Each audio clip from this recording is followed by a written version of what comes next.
Mereka menghadang aku pada hari sialku, tetapi Tuhan adalah sandaran bagiku. Tuhan betul-betul menjadi sandaran.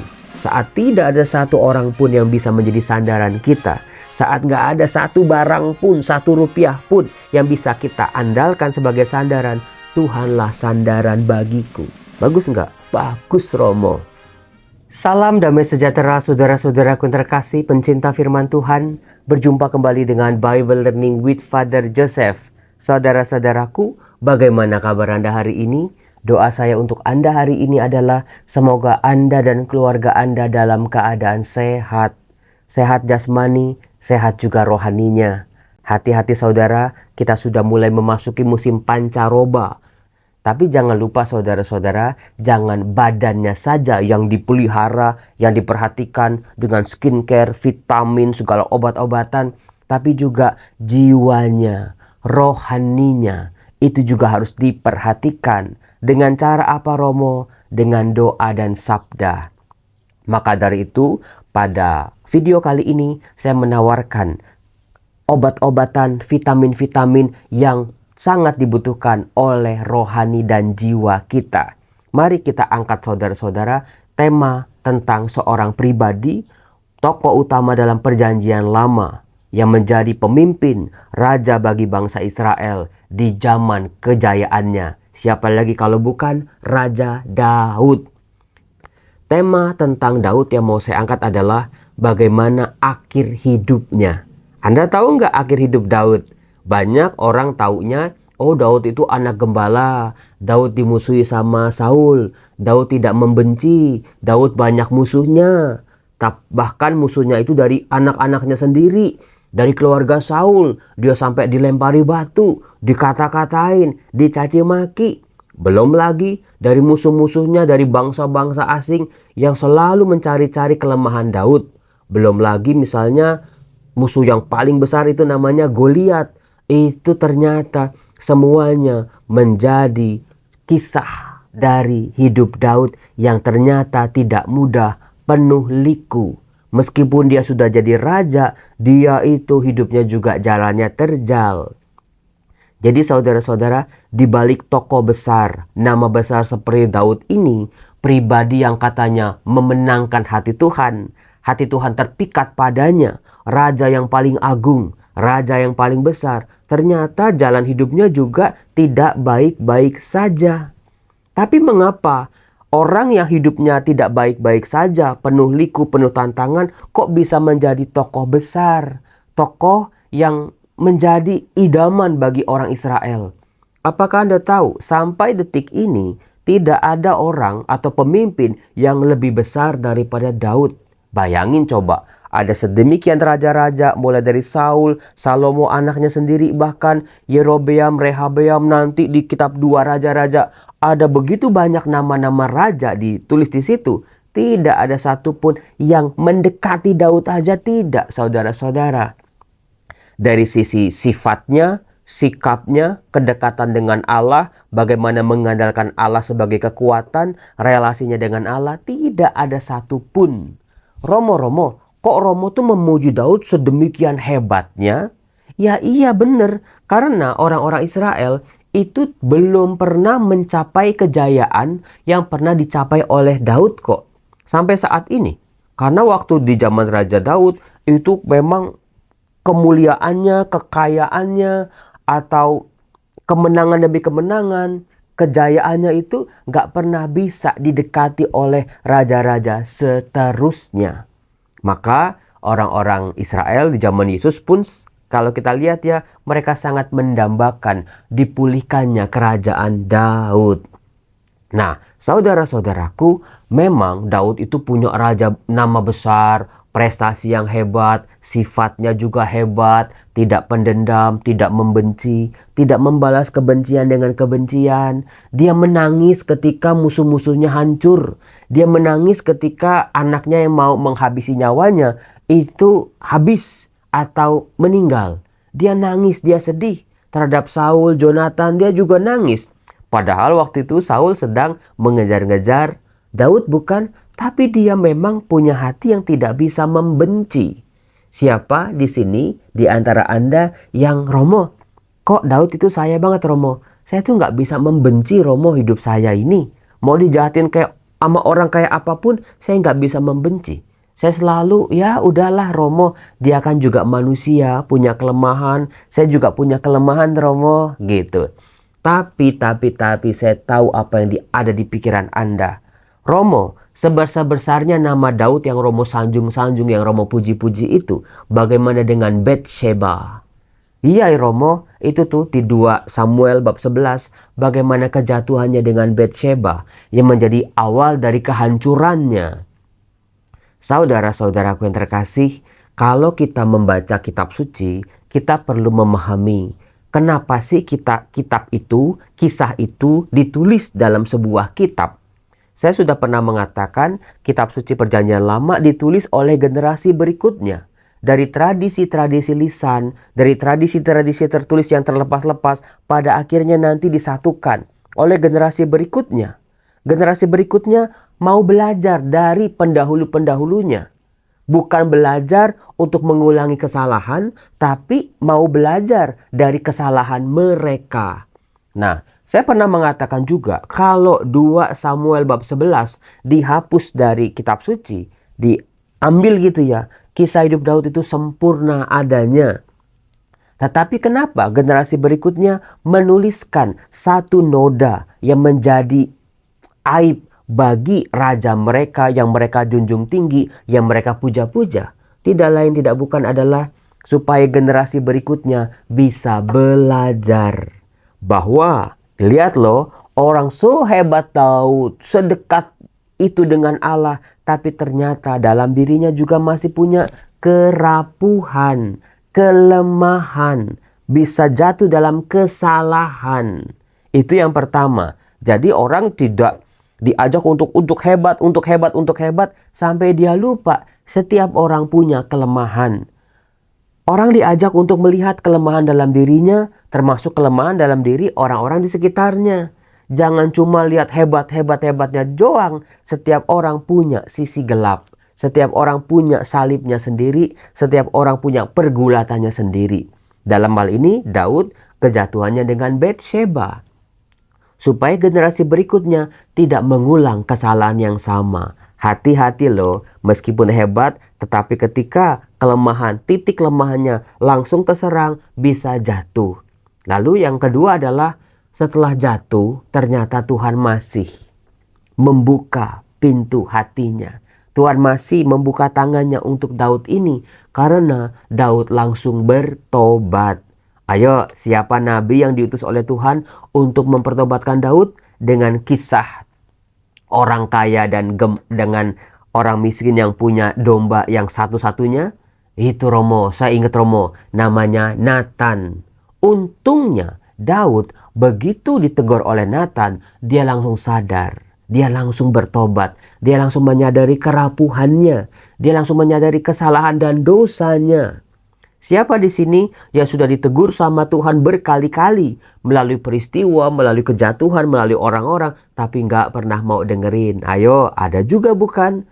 Tapi Daud berbeda. Justru pertobatannya, kepekaannya terhadap suara Tuhan, ini yang harus dipelajari oleh generasi-generasi berikutnya.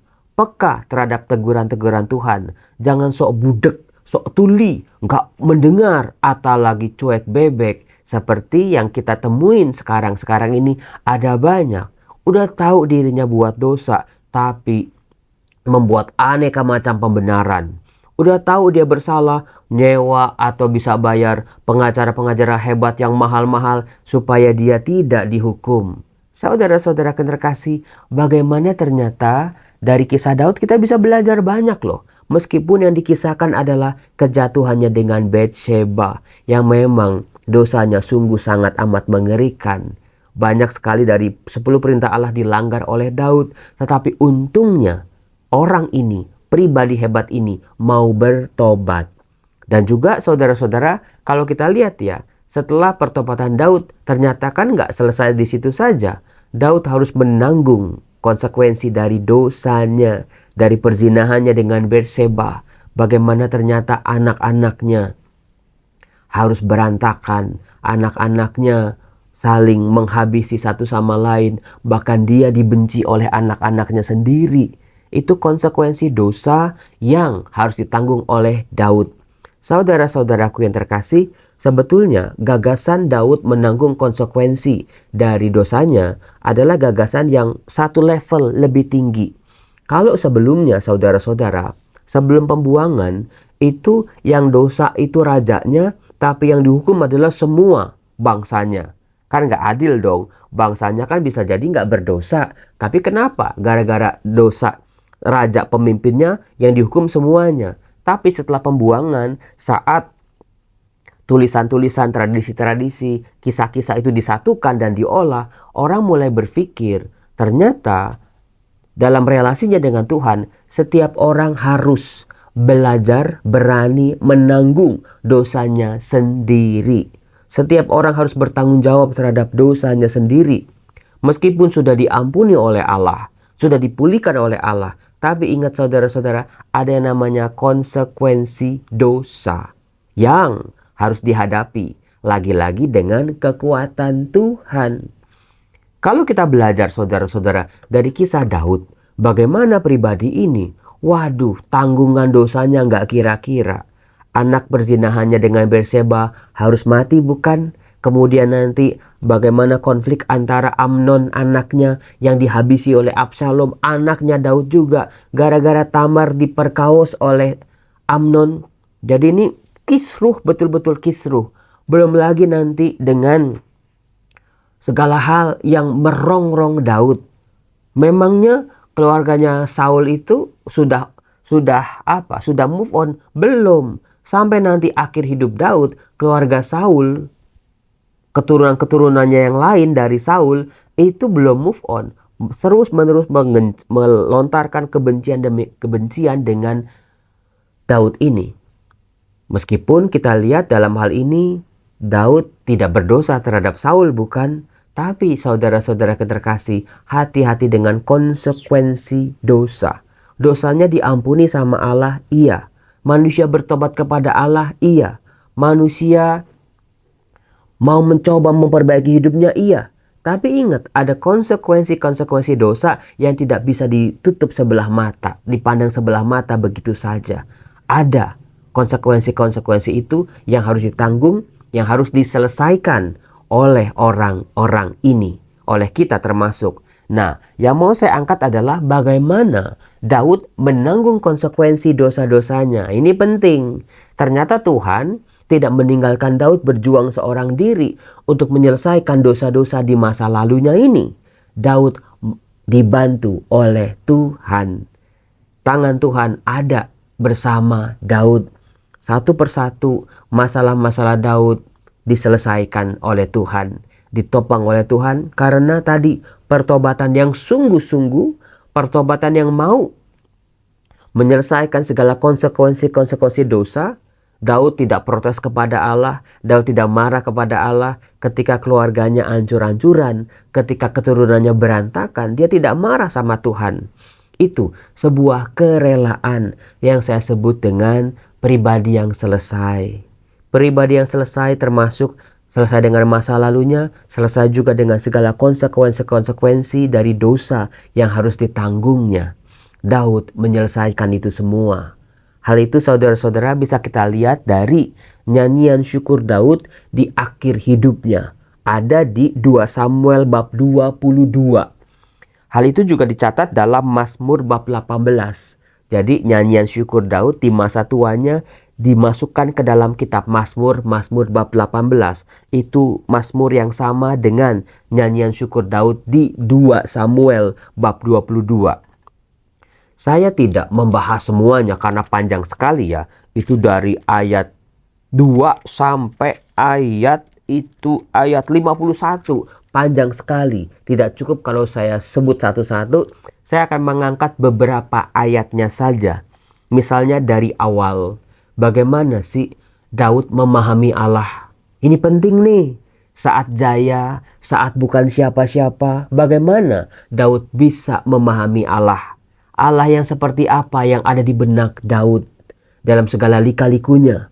ketika dia senang, ketika dia sedih, ketika dia merasa ada di puncak seluruh kehidupannya, saat dia ada di paling bawah, saat dia sangat mengalami sangat dekat dengan Tuhan, sampai dia sadar dia hancur sehancur-hancurnya karena dosa. Tuhan yang seperti apa yang ada di kepala Daud? Ini dia. Ya Tuhan, bukit batuku, kubu pertahananku dan penyelamatku, Allahku, gunung batuku, tempat aku berlindung, perisaiku, tanduk keselamatanku, kota bentengku, tempat pelarianku, juru selamatku, engkau menyelamatkan aku dari kekerasan. Bayangin saudara-saudara bagaimana gambaran Daud memandang Allah. Tadi dikatakan luar biasa. Dengan simbol-simbol Allah itu tempat perlindungan. Sungguh-sungguh saat aku tidak berdosa maupun saat aku jatuh dalam dosa. Saat aku ada di atas maupun saat aku di bawah. Tuhannya sama. Tuhan yang melindungi. Tuhan yang menyelamatkan. Tuhan yang menolong. Tuhan tempat pelarian dia. Jadi Anda, kita, saya juga termasuk di setiap lika-liku hidup kita, jatuh bangun kita di atas maupun di bawah, tetap gambaran yang sama tentang Allah. Sebab Allah tidak berubah. Catat itu ya, betul-betul ya. Jangan cuma, saat kita di atas rezeki kita mengalir, hutang piutang kita selesai, masalah-masalah kita selesai, kesembuhan kita selesai. Kita bisa nyanyi-nyanyi. Tuhan gunung batuku, Tuhan keselamatanku, Tuhan kota bentengku, tanduk keselamatanku. Tapi nanti suatu saat kita sedang ada di bawah, kita terperosok, kita jatuh, kita hancur. Jangan pernah kehilangan gambaran Tuhan yang sama. Sebab Tuhan tidak berubah. Itu yang luar biasanya dari Daud. Nanti di ayat 4, 5, 6, 7, 8, 9, 10 sampai 16 kita bisa melihat itu. Bagaimana bahaya demi bahaya hadir dalam kehidupan Daud. Dari dia belum siapa-siapa, saat dia jadi raja, saat dia memimpin bangsa Israel ini, saat dia jatuh ke dalam dosa dengan Bersheba, sampai saat dia menanggung dosa-dosanya itu. Luar biasa mengerikan. Seperti orang mau habis. Seperti orang yang disiksa oleh kesalahannya sendiri. Sebagai orang yang tidak pernah dihargai. Sebagai orang yang seperti orang penjahat yang dibenci oleh musuh-musuhnya. Oleh anak-anaknya. Meskipun Daud jatuh dalam dosa dengan Bersheba, tapi dia tidak kehilangan karakter baiknya. Ini dia. Saat orang jatuh dalam dosa, dia kehilangan kebaikan hatinya. Orang baik juga bisa jatuh dalam dosa. Tapi dari Daud, dia tidak kehilangan kualitas kebaikannya. Dosa tidak sampai menghancurkan Daud sampai sehabis-habisnya. Kualitas kebaikannya masih dijaga. Maka di ayat 17 sampai 21 saya akan bacakan kepada Anda ya. Bagaimana pertolongan-pertolongan Tuhan satu persatu hadir dalam kehidupan Daud. Termasuk saat dia harus menanggung konsekuensi-konsekuensi dari kesalahannya. Daud berkata, ia menjangkau dari tempat tinggi, mengambil aku, menarik aku dari banjir. Jadi Daud itu udah kayak hanyut kebawa sama masalah-masalahnya, sama problem-problemnya. Dia udah gak tahu lagi bagaimana. Hidupnya mau dibawa kemana, pijakannya juga udah gak ada. Seperti orang yang terhanyut oleh banjir. Udah tinggal tunggu habis hancur matinya saja. Tapi dia mengalami Tuhan dari atas surga turun ke bawah, menarik dia dari banjir. Tuhan, angkat aku dari masalah-masalahku. Saat ini aku tidak punya pijakan. Aku gak tahu arah hidupku kemana. Arus kehidupanku terlalu deras Tuhan. Tuhan, angkat aku saat ini Tuhan. Itu luar biasanya Daud. Kemudian, ia melepaskan aku dari musuhku yang gagah. Daripada orang-orang yang membenci aku. Karena mereka terlalu kuat bagiku. Bagi Anda yang saat ini musuhnya, problemnya, penyakitnya, orang-orang yang membenci jauh lebih besar daripada diri kita sendiri. Ingat, Tuhan yang melepaskan kita. Tuhan, lepaskan aku dari musuh-musuhku. Mereka terlalu besar, lebih hebat, lebih kuat, lebih punya pengaruh Tuhan. Aku bukan siapa-siapa. Tuhan, tolonglah lepaskan aku dari musuh-musuhku yang gagah. Itu yang terjadi dalam kehidupan Daud, makanya dia bersyukur.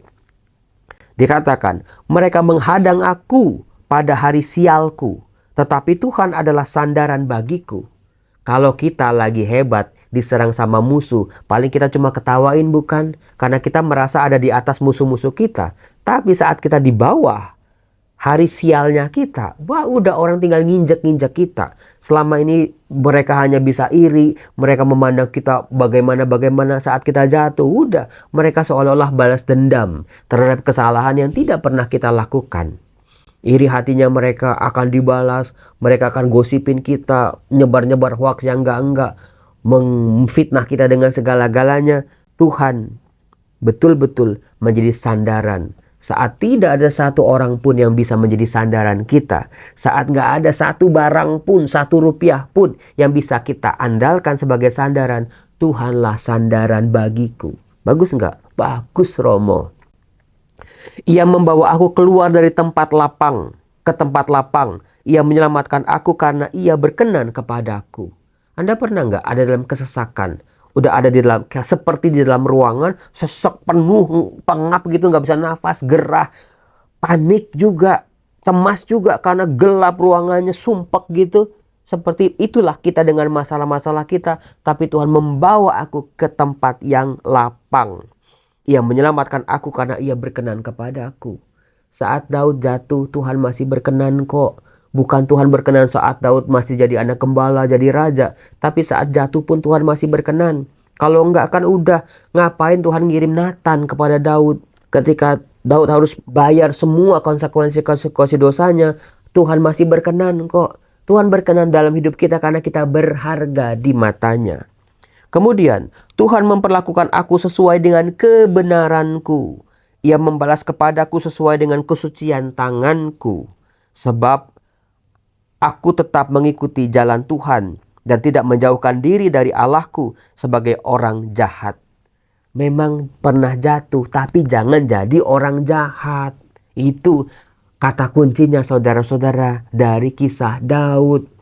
Siapa sih manusia yang bisa terlepas dari dosa? Nggak ada. Kita semua pernah jatuh dalam dosa kok. Karena dosa, kelemahan, kerapuhan kita. Tapi jangan jadi orang jahat. Daud sadar dia itu nggak suci. Dia itu pernah lakukan kesalahan yang sangat berat. Tapi Tuhan masih memandang kebenaranku. Karena Daud ini tidak berubah menjadi orang jahat. Dia tetap mengikuti jalan Tuhan, pertobatannya. Dia menyesal atas dosa-dosanya.